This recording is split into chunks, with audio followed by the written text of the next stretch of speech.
اس وقت ہم موجود ہیں برطانیہ کی سرزمین پہ بننے والی پہلی تاریخی مسجد جسے پروفیسر لوٹن نے 1889 میں تعمیر کروایا۔ اس مسجد کی تعمیر میں بھوپال کی رانی شاہ جہاں بیگم نے اپنے شوہر کی یاد میں 5000 پاؤنڈ کا خطیر عطیہ دیا، جس کے بعد اس مسجد کا نام شاہ جہان مسجد رکھ دیا گیا۔ سرے واکنگ کی اس مسجد کو ایک اور اعزاز بھی حاصل ہے۔ یہاں قائد اعظم محمد علی جناح اور چودھری رحمت علی اکثر نماز جمعہ کے لیے آیا کرتے تھے۔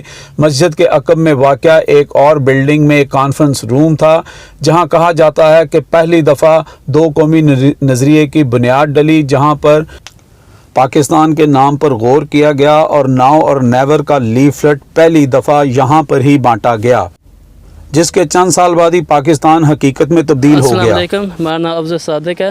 ابھی تک نے پرانا مسجد 1889 میں بنیا Shah Jahan mask, historic mask ہے، جسے قائد اعظم محمد جناح صاحب اتنا نماز پڑھنے سن۔ مسجد کے امام نے ہمیں مزید بتایا کہ اس مسجد میں پچھلے 9 سال میں اب تک 175 نان مسلم لوگ اسلام قبول کر چکے ہیں۔ عید المناد النبی کے جشن کے بارے میں انہوں نے کہا کہ کووڈ-19 کی وجہ سے بہت زیادہ ریسٹرکشن ہے، اس لیے انہوں نے اس بار جو ہے وہ آن لائن میلاد اور جشن عید المناد النبی منانے کا فیصلہ کیا ہے۔